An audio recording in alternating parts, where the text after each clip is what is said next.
रोई रोई ज्योति भाभी करेली गोहरवा, सुनीला ना उनकर पुकार। रोई रोई ज्योति भाभी करेली गोहरवा, सुनीला ना उनकर पुकार। पत्थर करेज काहे बनवला ए भैया, भीख मांगया चरा पसार। पत्थर करेज काहे बनवला ए भैया, भीख मांगया चरा पसार। रह जाए यही जे सब धन दौलतिया, डहकी डहकी रोवे केहू के बिटिया।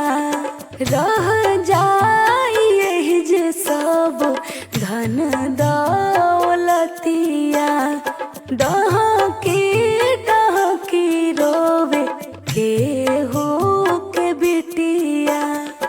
इनके अपनाइली सब कुछ भुलाई दी, अब जानी करी इनकार।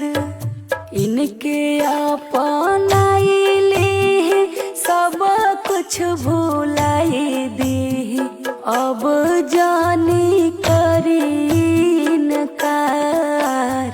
पत्थर करेज काहे बनवला ए भैया, भीख मांगे अचरा पसार। पत्थर करेज काहे बनवला ए भैया, भीख मांगे अचरा पसार।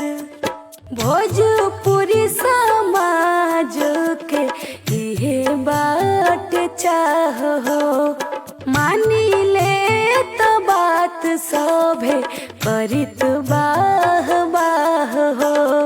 भोजपुरी समाज के इहे बाट चाह हो, मानी ले तो बात सभे करित बाह बाह हो।